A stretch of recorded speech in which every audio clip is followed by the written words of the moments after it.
Welcome, everyone, and good afternoon. It's great to see you all here for the third workshop of the academic year and the first of the spring semester. We appreciate you taking the time to join us as we continue exploring important conversations in education research. Before we jump in, a huge congratulations to our guest speaker, Dr. Samuel, for his promotion to associate professor with tenure. What a great achievement. Ooh. And also a big shout out to Dr. McLester on her promotion to a full professor. And of course, a big shout out to all the professors who have advanced their promotions. As Jean PJ mentioned, the principal goal of education is to create individuals and generations who are capable of doing new things, not replicating or mimicking what other generations have done. So this is the basics of the theory of learning. And that's why we have now Dr. Samuel to dive us deeper into this field. So Dr. Samuel, the floor is yours. Okay, good to see everybody. I see some familiar faces, which is fantastic. Some folks that I think are literally next door in the building. All right, so hopefully there's no echo between the walls as we present here. Okay. I do have a doc of links that you all can hop into. This has everything for today's workshop. So I'll put this into the chat. So go ahead and click on that. And you should see something that says like a Google Doc with using learning theory and STEM education research, some resources to 3 links. So folks see those things? Okay, very good. All right, so I'm just going to jump into the slides here.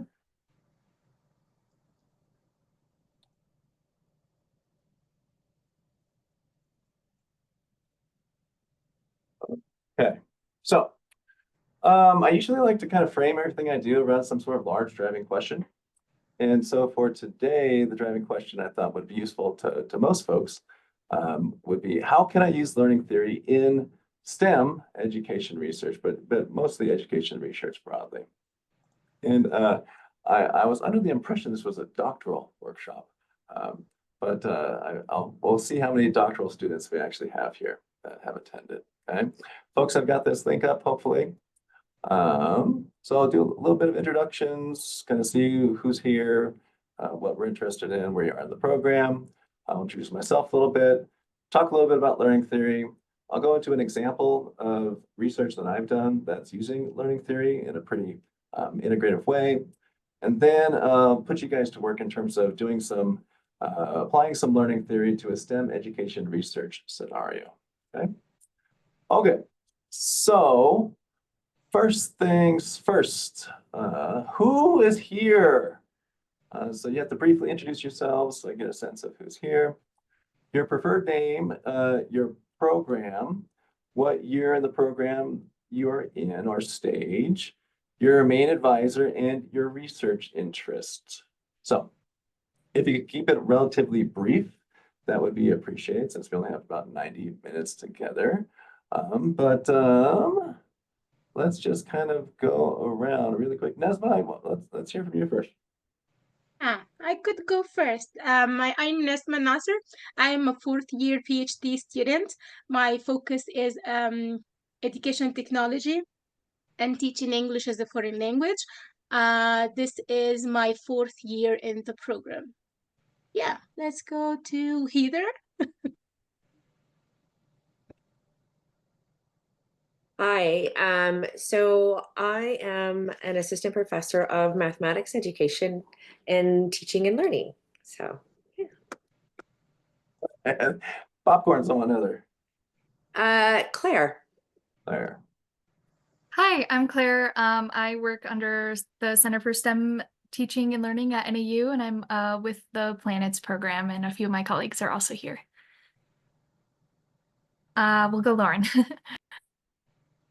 Hey, Lauren Schellenberger. I am one of the colleagues Claire mentioned with the Center for STEM Teaching and Learning. I am also a doctoral student in the Educational Leadership program, higher ed focus, and I am working on my dissertation, planning to graduate in the spring, looking at how sense of belonging, validation theory kind of connect to women's experiences in STEM, specifically women who are part of a research communication program.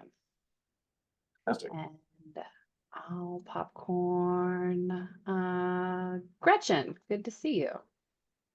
You are. I'm Gretchen McAllister. I prefer to be called Gretchen. I'm a program coordinator of the C&I doctoral program. I'm in my millionth year. And my research interests, which are getting chopped to pieces by the federal government, is diversity and teacher education. And I'll go to Xuan. Okay, hello everybody, and I'm Xuan. I'm preferred to be called as Xuan, Xuan in Chinese. And now I don't know how many which year that I'm at because I have a gap year for the pregnant and for the baby, but now I'm just finished my comprehensive examination and just on the step of the proposal. And I am a student in CNI program, and my research interest is flipped classroom with technology integrated. Okay, nice to see you all here. Thank you. So I think I'm the last one to introduce, or Let's see, anybody else join? There's Dr. so Sarah. can I? Oh, Okay, thanks for Sarah. Sarah, please. Yeah, hi everyone, I'm Sarah Abercrombie. I am a professor in educational psychology, and so so I'm like Gretchen, I've been here for a long time. I guess I'm my own main advisor at this point. And I can't stay for the whole time, but I'm always excited to hear about learning theories. So I thought I'd come for at least the beginning of your talk, Sam. So thanks for doing this, and I'm excited to be able to participate at least for a little time. great. And I think, Joelle, did you speak? No, I didn't. I think it's Lori and I who are the tail end of the deal. I'm Joelle Lemaire. I'm co-director for the Center for STEM Teaching and Learning with many of my colleagues here. I too have been at NAU for a very long time, but Sam, I'm really interested in your talk. And again, congratulations on what you're up to. I technically am a PhD student in the CNI program, but I haven't taken classes in a while. Life is just a little too crazy for me right now, but I'll get back to it eventually. Fantastic.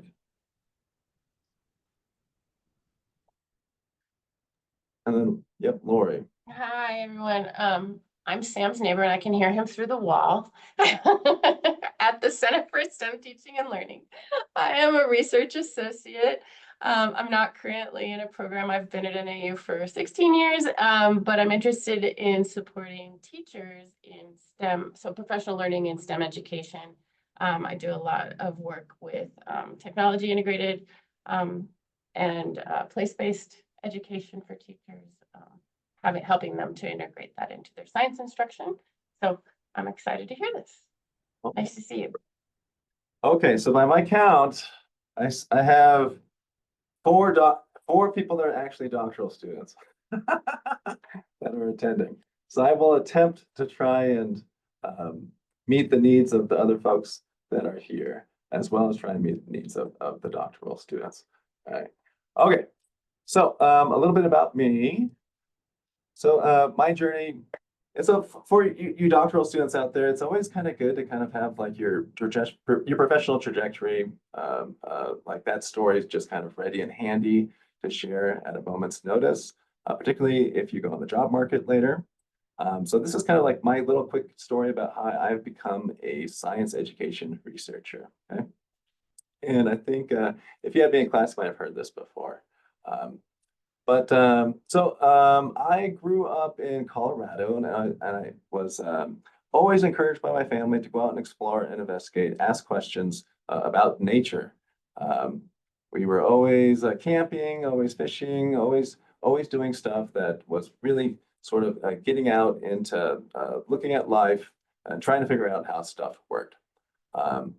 I asked a lot of questions about nature, and I also asked a lot of questions about my own family. So my own family, I would look at my family, and as I get older, I started to realize that my family might not be as typical as some of my other friends' families. So I started to ask questions about like, well, why does my grandma on my mom's side look different than my grandma on my dad's side? Why does my brother Rob look different than my other brother Adam? And it just started getting me interested in just how humans work, how humans develop. And so I'm from a mixed race background. My mother is Black and Chinese. My dad is very white. My brother Rob, he lives with Down syndrome. And so these were things that were always surrounding me growing up.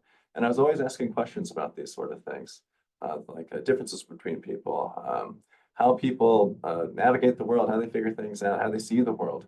And it got me very interested in humans. And that led into my first research job, which was right out of high school. So I did a summer research internship with Dr. Lucy Miller at the Children's Hospital in Denver, Colorado. And it was, we were doing research on something called sensory processing disorder, where it's certain stimuli cause certain individuals to kind of have a really negative reactions, like they become overstimulated. And so I was the one that would essentially help to stimulate the children, is a kind of a pleasant way of saying it. And then I would collect their spit. So they would spit into a tube, and it would have the cortisol levels of their saliva would be measured from that. So I could see how much stress that they were under. So I had this very glamorous job as my first research job of collecting spit in a research lab. But I was still very much interested in how people worked, human behavior. And that led me to my bachelor's degree. So I got a bachelor's degree in neuroscience from the University of California, Santa Cruz. And I got to kind of satiate my appetite for how the brain works, learning, different regions of the brain, different neurotransmitters, got really deep into like the biology of the brain, biology of learning, and had a ball. But I was a first generation college student, and no one told me that you have to do more than this. Like you actually have to get to know professors, get in their labs. You can't really do much with a bachelor's in a science discipline. You actually have to go to grad school. But nobody told me that when I was a first-gen college student. So I graduated. I didn't have any options. And so what did I do? Well, I went to art school, of course.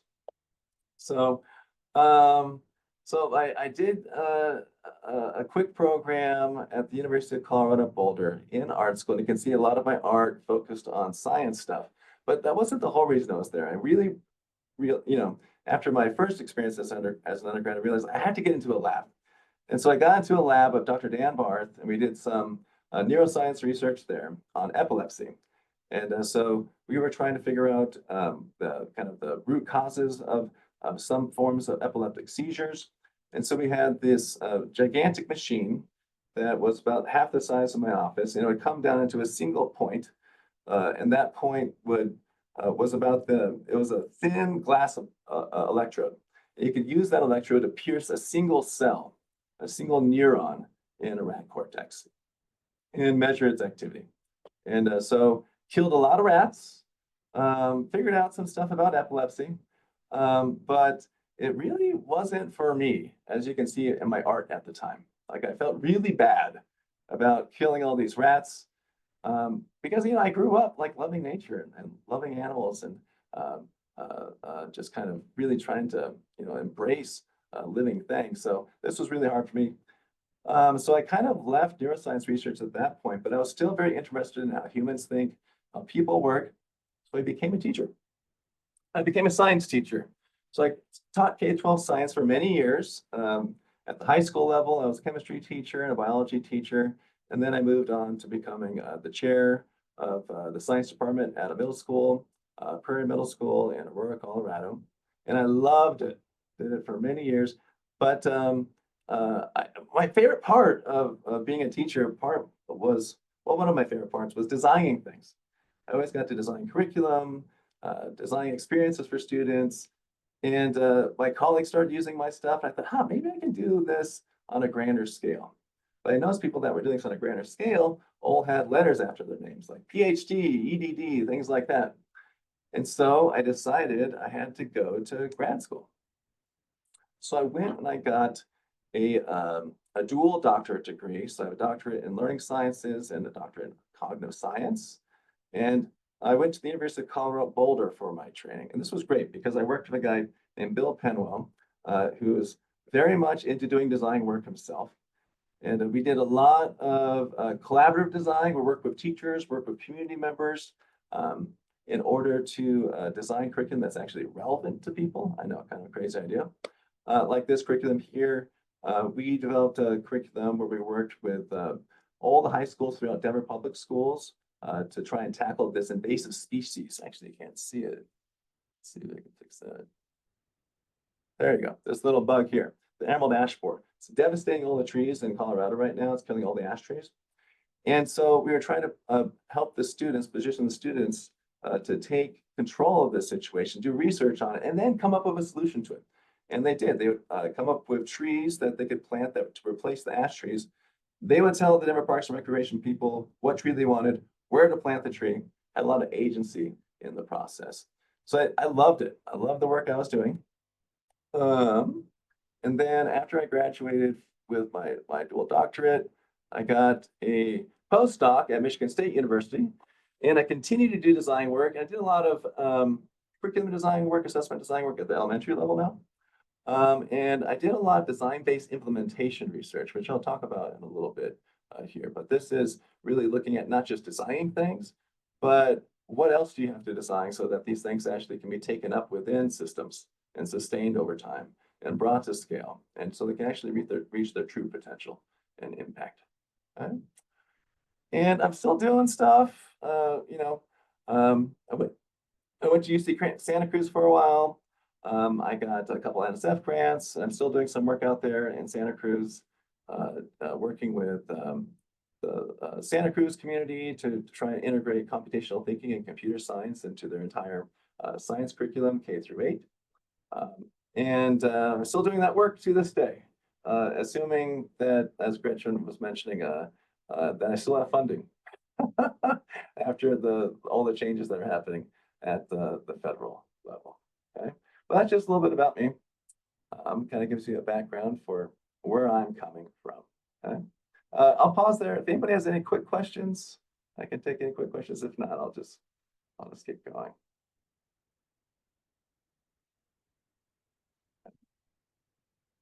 Okay, let's keep going. All right. So you all came here because you're interested in learning theory. Okay. So let's dig into this a little bit. What is learning theory and why should we actually care? Okay. So I'd like to get down to fundamentals when I talk about learning theory. So many people throw out the word learning theory. So many people throw out the word learning. So many people throw out the word theory. But what do we actually mean by these things? Okay. So I want us to just kind of take a quick minute, actually 3 minutes, to do a quick write. Okay. So you can do it in your notes. You can do it on a scratch piece of paper. You can do it wherever you want. But how would you explain the following? Learning, quotes, unquotes, theory, quote, unquotes, and learning theory, quotes, unquotes. Okay? So take 3 minutes to yourselves, define, explain those 3 things, probably about a minute per: learning, theory, and learning theory. Then I'll put you into small groups, we'll share, and then come back. Okay? All right, have at it.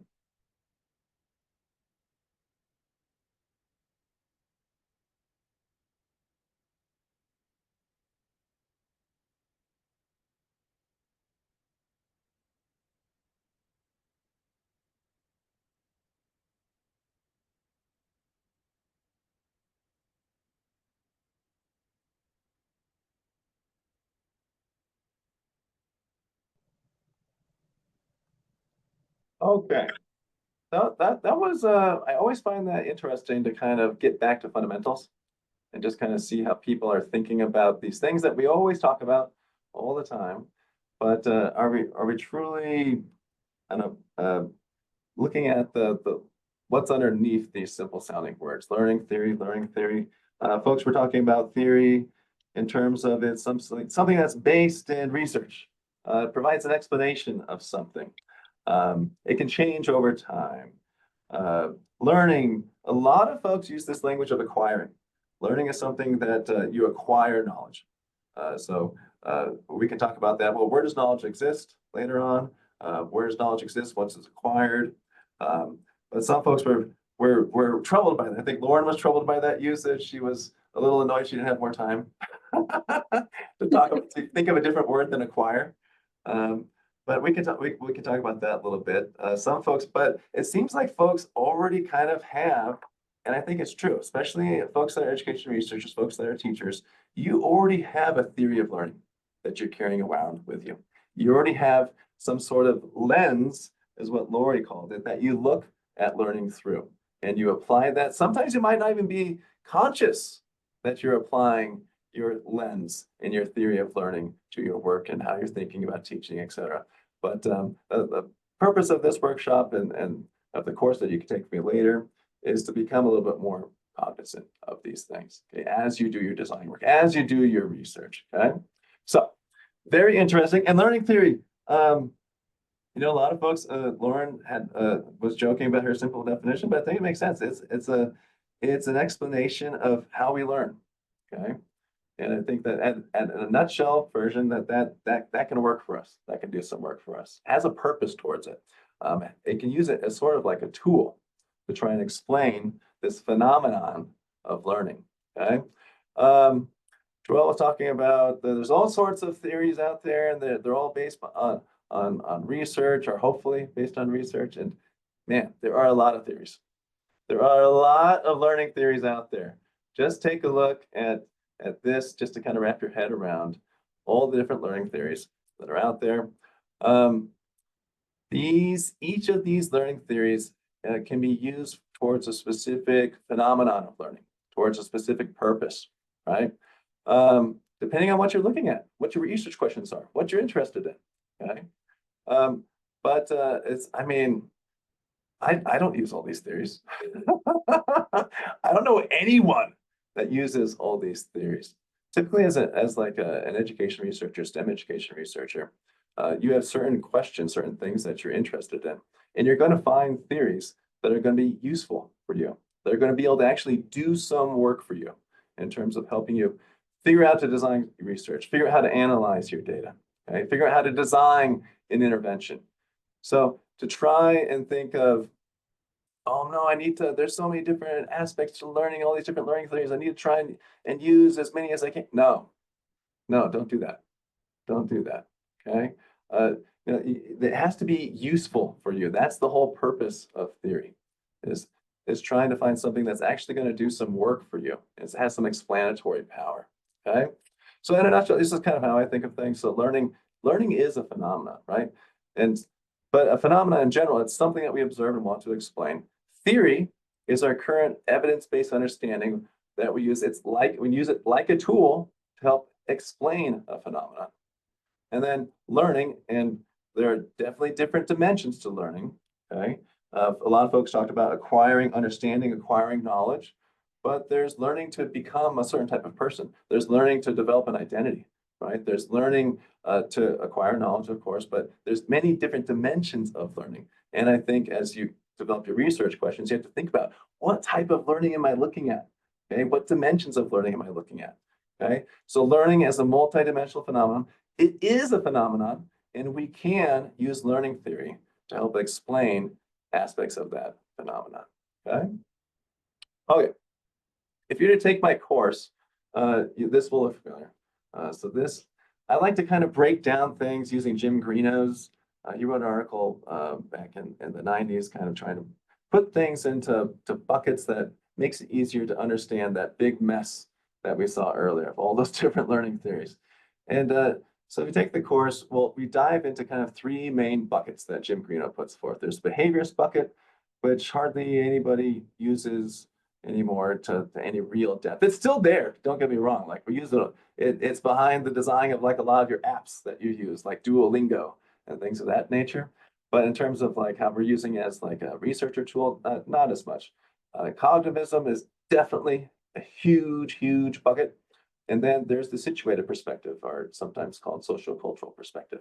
And you can see that off of these buckets, there's work that has been done to kind of further delineate certain aspects of these perspectives for different purposes.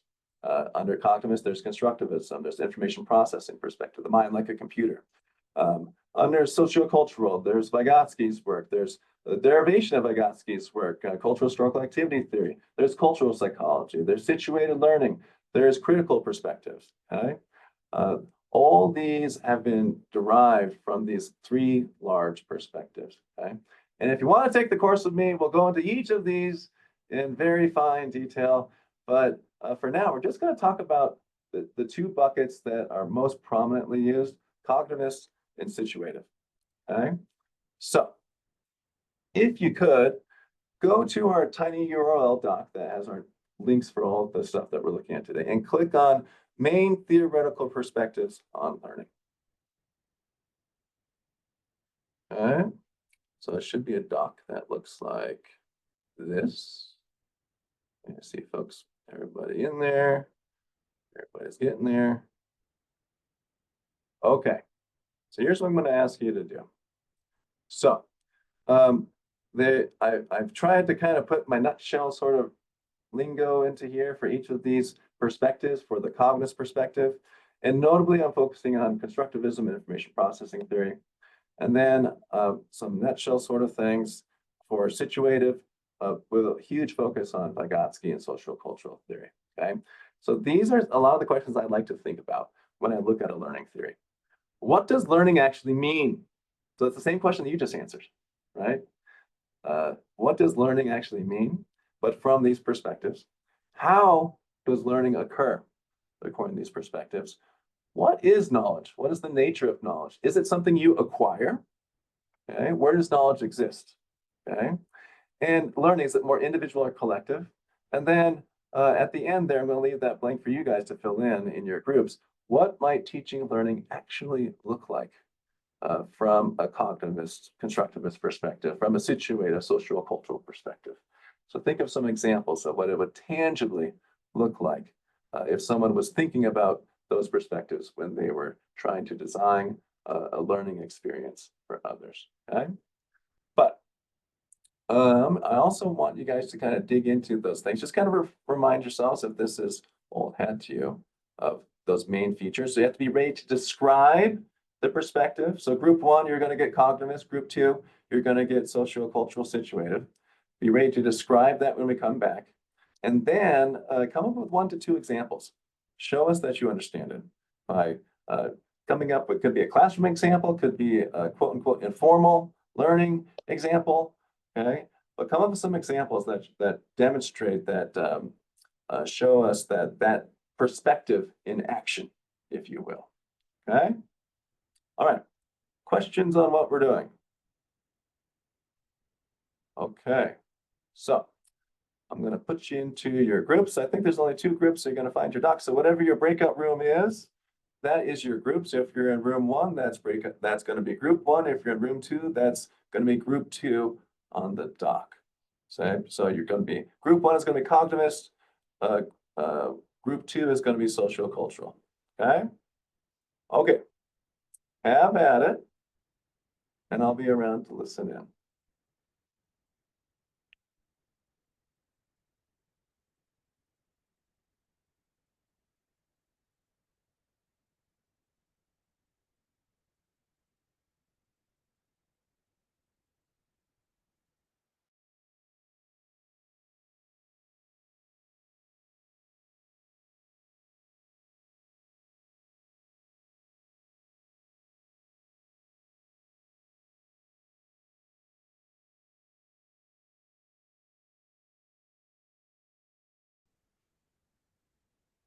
Okay. that was fun to kind of listen in on your conversations. Like folks are definitely, picking up on the fact that some of the emphases of these different perspectives is a matter of degrees in terms of like individualist versus collective and knowledge inside the head, knowledge outside the head, things of that nature. But it is useful to kind of think of like what a pure cognitivist or a pure constructivist, pure information processing person might think about. Because there's still tons of people out there that are pure, and they belong to like the Piagetian Society has like 10,000 members, right? So even though we might not interact with those people all the time within our circles here, they are out there, okay? And you will be interacting with them probably in some form. Okay. Okay. Group one, if you could just kind of run us through like cognitivists of sort of perspective, how would you explain it in your own words and explain your examples?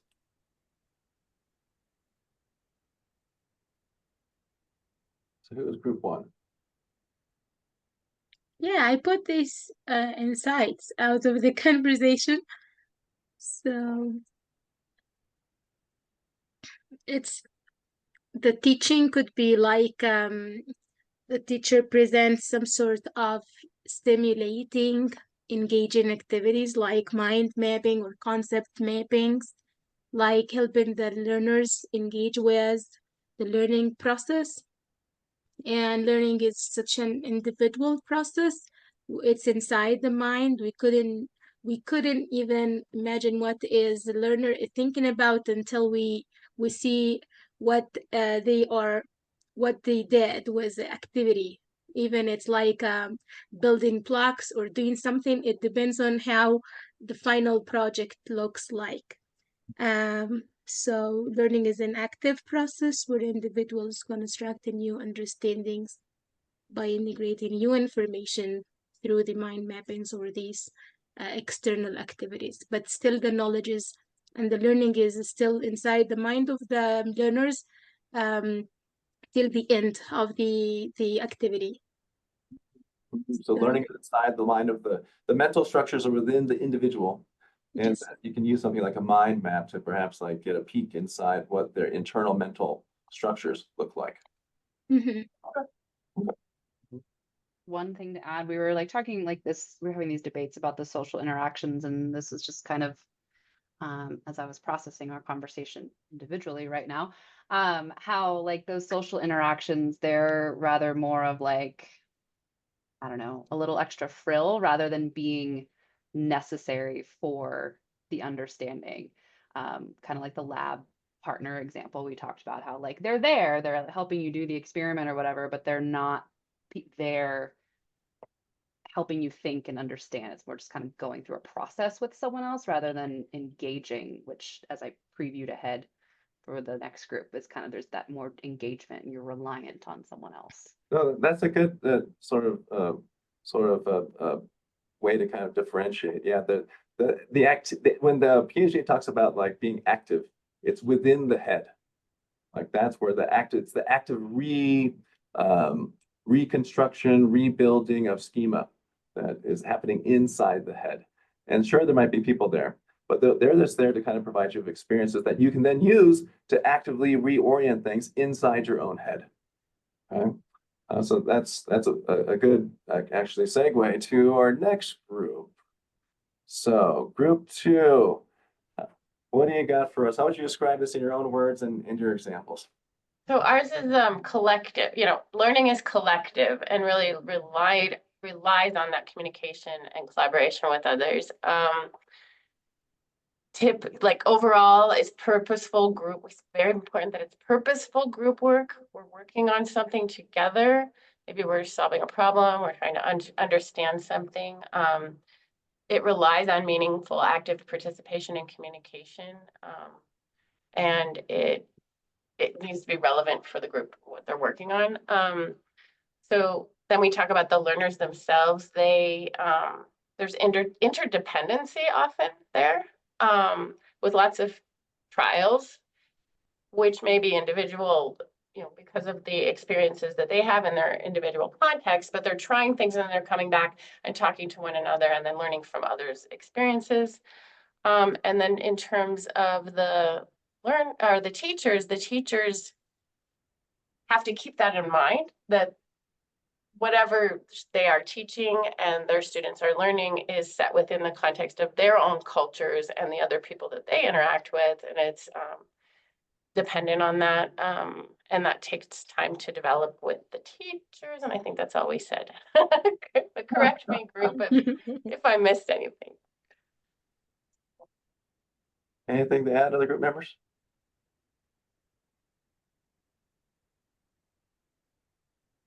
Yeah, no, I think you captured a lot of it in terms of like the choice of Jim Green is calling this situated or situative is very purposeful. That is rooted in the historical context, the cultural context of the learning. It's that also includes the prior experiences of the individual and the community. Those are valued as well and brought into the learning. It has to occur socially, like that it versus the one above, like this, you cannot learn unless there's social interaction. Like that is like the cardinal rule of this. That's Vygotsky's law of development, right? It has to occur interpersonally before it can occur intrapersonally. It has to occur between people. Knowledge is constructed between people before it can be internalized, right? Within. So that has huge implications for if you're going to try to design something or study something and you take this perspective, like it has huge implications for how you arrange learning, the sort of data you collect. Yeah, that's one. Yeah, actually, I have something like popped out for the situative social cultural theory is the zone of a proximal development if having the knowledgeable other or the skillful partner is part of this, or is it Yes, a different idea? yes, that is a huge part of this. Yeah. Mhm. Like you have to have social interaction. You can arrange that social interaction within two people or a learner and some sort of tool that they can enter into a zone of proximal development together, where that learning that's in development isn't fully formed, isn't fully concrete, can be supported, can be assessed when you're working, but only in a social environment, only when you're working with others, only when you're working with a tool that can approximate another person. Can you actually see those buds of development, that learning in process? Okay. Yeah. Which is kind of a hard difference between the one up above. A cognitive perspective still, for the most part, takes a stance that development has to occur before learning can occur. That you have to have some sort of biological machinery that comes online before you can engage in certain types of learning, certain types of thinking. Okay. But the one below says, no, if you provide the right social sort of interaction, the right sort of tools, then learning can precede development. You can see that learning in formation. And that's a huge difference between situative and a cognitivist, constructivist sort of point of view. Okay. And information processing is like, information processing is very much the mind is computer. Machinery has to be there in place, otherwise it doesn't happen. Okay. Like biology has to lead and be there in place before you can actually have certain types of learning occur. Situative says no. Human activity, human learning is different. You can have human learning, human activity just by arranging the environment in such a way where you can have those zones of proximal development. Okay? And that's a huge implication between these two. Okay? That's great. That's great. Last thoughts on this before we kind of shift off to, well, we're like, man, you guys, maybe we should have gone longer. But before we move on, any last sort of comments, questions? This is good stuff. Good stuff. Okay. Okay. So I was going to go into like because I thought this was a doctoral workshop. So I was going to go into my doctoral dissertation. But since like there's only like 2 doctoral students, we can kind of skip that if you need to. But I mean, I can kind of try and give some highlights. How's that? And then we can try and get into the last activity. Is that fair for folks? I'm thinking of the doctoral students here. Okay. So, all right. So kind of like my approach to doing research, I always think the question first, right? What's the phenomenon? My rules of thumb for selecting good questions, good problems is, okay, where does the question problem have meaning for whom? How impactful could the insights gained from this question be? What do I need? What are the tools I need to actually try and get at this question? And feasibility. Can I actually do it? Do I have the funding?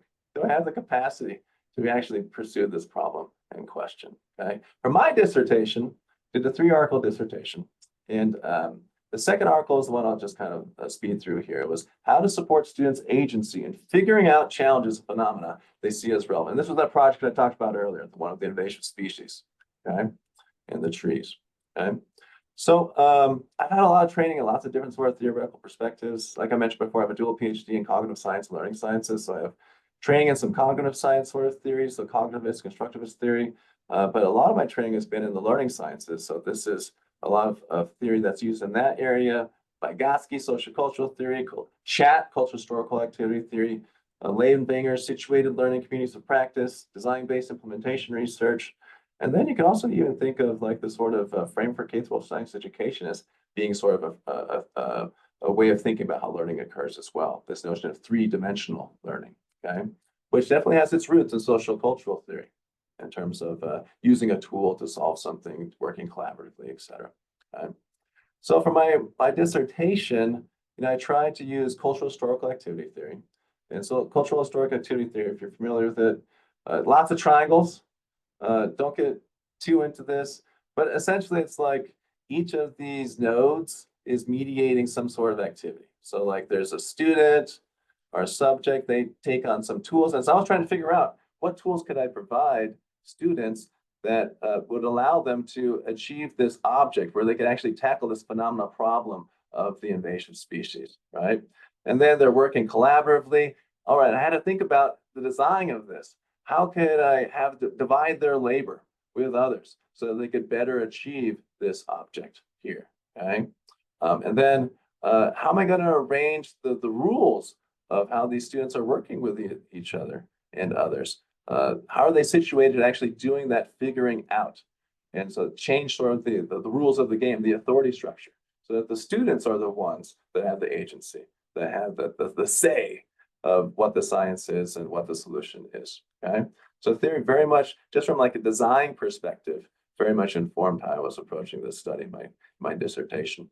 So I definitely consider myself an interventionist researcher. So that means that I don't just like observe things. I purposely try and introduce some sort of intervention to see what effect it has, okay? So if you're a curriculum designer, you're an interventionist, right? You're trying to introduce something into an environment to see what effect it has. Okay, you're not just going and observing business as usual. What's already there? Okay, that's observational research. Okay, so I do a lot of work in research practice partnerships, design-based implementation research, what I talked about earlier, where you're not just designing something, you're trying to figure out how to make it work in a system. Okay, and then a design-based research, which is my bread and butter, designing interventions, trying to figure out how they can support specific types of learning. Okay. So there was a lot of people involved in the research that I did, a lot of different organizations. They were all part of a research practice partnership, and we would co-design together. So we would try purposely integrate different voices, different expertise to design this curriculum that I told you about earlier. Okay. Lots of different roles within this curriculum, lots of different ways of interacting, but really we were all focused on coming together, trying to design something that was going to work for students in Denver public schools. And what that looked like was a curriculum that we would hope would provide students with agency in a context that's relevant to them, i.e. the trees that they see on their way to school are dying. The trees that are in their backyards and their parks are dying, okay? Can we provide an experience where students can have, see that as relevant, see that as meaningful? Can they actually do something about this, actually increase the resilience of their own urban ecosystem and see themselves as not just learners, but as agents that can actually go out and use science to do something in their community. Okay, so this is all coming from this notion of cultural historical activity theory. What tools can I provide them that's going to give them more agency? How can I arrange things so that they can be the ones that are figuring out? Okay. So it also informed, like data analysis as well. So how do I approach data analysis? I always think of it as an argument, as you have to make claims. What evidence do I have for those? And how does theory and prior work provide reasoning that backs up my evidence so that it actually counts as evidence towards my claim, okay? And hopefully you're looking at counter evidence as well, okay? So I used a mixed method approach, qualitative methodologies, some quantitative stuff as well. Here's one of the practical measures we used, trying to get at a student's sense of relevance and meaning. We used to give this to them after each week. We would give them a survey that was asking them if what they learned in class did it matter to them? Did it matter to someone else? And then seeing if it connected to this big challenge that we had about the invasive species. Like, was that a relevant context for them? And so this is called a practical measure from Tony Brecht's work. He does a lot of design-based implementation research sort of stuff. So this was a great sort of piece, though, that helped me get at that thing that I cared about from the learning theory in terms of can I actually measure and see the agency that's occurring in here through the tools that I'm providing students in this curriculum or not. Some lessons, they didn't feel like it mattered to them. Okay. We had a lot of students, 1,200 students. We also, besides the surveys, we did some focus group work with focus students across 2 classrooms. We had some interesting findings. So students definitely saw their learning as to the challenge, to the ecosystems unit as relevant to the community, but less so to themselves, which was interesting. And then students definitely took on agentic roles, and they definitely felt like they're figuring out stuff, particularly when they're engaging in the challenge versus just other science stuff that they were doing. I don't have time to kind of go into both claims, but for the first claim, so if you look at the survey work, there it is. Like they felt that, was it relevant to me? 29%. Relevant to the class? 39%. Relevant to the community? They thought it was relevant to the community more than it was to themselves, which speaks to some sort of a demarcation that they're having between themselves and perhaps the rest of the community. Like the community, they don't see themselves potentially as part of the community. Okay? And we saw that borne out in some of the qualitative data that we had. So this interviewed a student here, asked her what you learned, is it useful? And she said, I don't know if it's going to be something I'm going to use in the future. Do you see any situation where it might be useful? I think like if my community is trying to plant a tree and they're asking what ideas and stuff, like put ideas into that. So even just subtly, she's sort of doing an us versus them. Like she's not seeing herself as part of the community, which is a really interesting finding for us in terms, because we were trying to design this thing that was based around community, relevant to students, because we thought it was going to be, they would see themselves as part of the community, but we miscalculated. Okay, and they actually didn't. Some students, particularly students that we really cared about, students that are historically marginalized, didn't see themselves as part of the community. Okay? So in terms of how theory fits into all this, so Laura, you talked about this earlier. Theory is a lens for thinking about your phenomenon and problem. And so what does it mean to learn according to a given theory? So I really tried to think about from a cultural historically activity theory perspective, from a social cultural perspective, what does it mean to learn? Okay. And what counts as evidence of learning according to that theory? Okay. So in my methods, I tried to account for that. And so cultural historic activity theory, it has this notion of learning by expanding, where you're looking for new activity, new practices. And if you see something new, that means learning occurred. All right. And so in my observations, I looked for tool use to see if new tools and if how they were used led to some sort of shift. And I looked to try and see in the surveys for the rules, is there evidence of change in the authority structures of the classroom? In the interviews, I looked to see if there's any tensions in terms of how groups were working with each other, the Denver Parks and Rec, the teachers working with the students, because that's butting up against historical context that students aren't supposed to be telling adults what to do, right? So looking for those things, but I purposely was targeting each of these things through my theoretical framework, letting it kind of guide the sort of data that I look for, because it would tell me what counts as evidence for the things that I was looking for. Okay. Artifacts, interview surveys, analyze the solutions and looking to see if they actually thought that their learning was relevant. Turns out some of them did, some of them didn't. Okay. But that's just kind of a quick down and dirty sort of example of how I've tried to use theory to really try and, as a framework for design and a framework for what data am I collecting, okay? Because if you get anything out today, I hope it's that you can use theory as a guiding sort of framework to inform your design, inform your data collection, your data analysis. Like that's what use it as a tool. Use it as a tool to inform how you're going about your research. Okay. Okay. So just have a little bit of time left. I think it's worth, at least we don't have to do the full activity, but I'd like for you to at least talk about it. So I got a little design, a little scenario for you, a research scenario. Okay, so put you back in your groups. So you can use a learning theory, or here you go, social constructivist, learning theories and apply it to develop some sort of rough research design for a scenario I'm about to give you. Okay, and the scenario is, so again, I thought you were going to be doctoral students. Your advisor wants you to develop a research study examining learning in a middle school computer programming class. The class of students work independently in small groups. They engage in many tools, as well as receiving direct instruction from their teacher. Your advisor is giving you a wide latitude to decide what you want to do. What research questions will you focus on? I.e., what sort of learning? What's the phenomenon? What theoretical perspective or perspectives on learning will you use to inform your research design? Specifically, what data you're going to collect and what evidence of learning will you look for to show that you actually saw that learning from your theoretical perspective. Okay?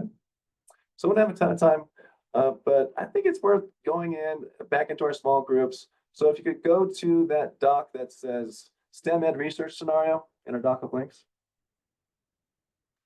And I don't know if we're gonna have time for you to actually type in there, but I want you to at least talk about it, okay? So STEM Ed research scenario.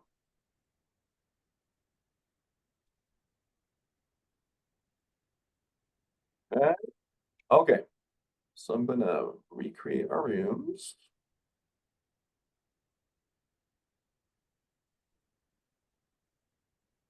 And, all right, gonna let you have at it. And then you're not gonna have a tough time, I think, to fill it in, but talk about it. Talk about the process of thinking about, all right, what's the research question? Okay, what learning theory is gonna do the most work for me? Or learning theories is gonna do the worst work for me for those questions? What data is gonna align to that theory? What evidence am I gonna have to find that's gonna align with that theory to show that the data counts as evidence, okay?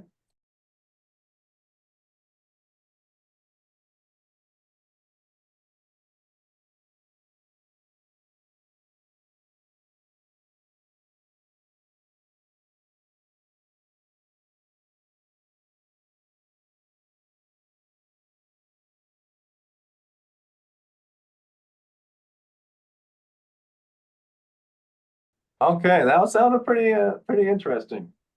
You all came up with some interesting things. I don't think we have enough time to kind of share out everything, but if each group wanted to kind of share some highlights of things that you thought were particularly insightful from that last exercise, feel free. Let's go and start with group one. So whoever's in room one. Nesma, I think you got this. Yeah, you represent me. You These were a lot of your ideas, so I feel like you should share those. Yeah, actually, we were like in a debate on the research questions because we don't know the problem. Actually, what is the main problem of the research problem? And we came out with the class had the students work independently and others in small groups. So maybe the problem here is having all together, to include them together in an engagement environment. So we came out with a theoretical perspective is Vaykuteski social constructivist was focused on zone of proximal development, because here we could have the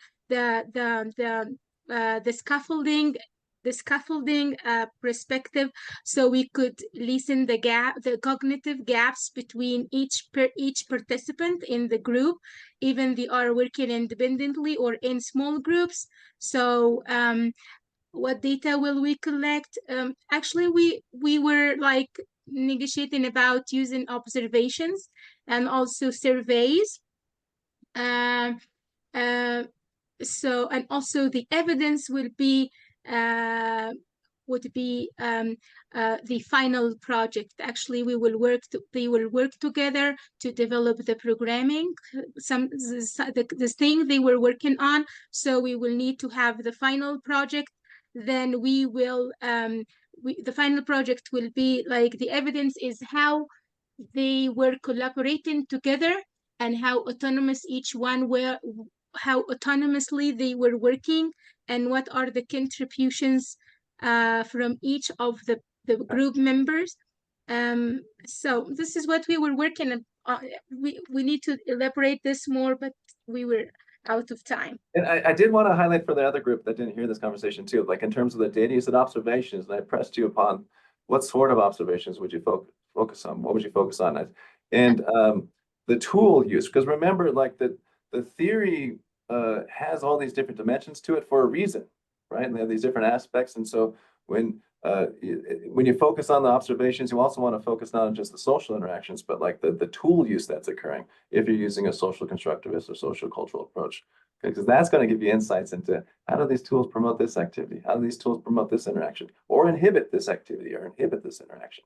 So just trying to, it's tricky, but you have to kind of keep the whole sort of all the main components of the theory in mind when you're thinking about your data collection, and not try and leave any out. Don't try and cherry pick. Okay. All right. Group 2, what were you thinking? I think you actually had a similar thing, didn't you, to the other group?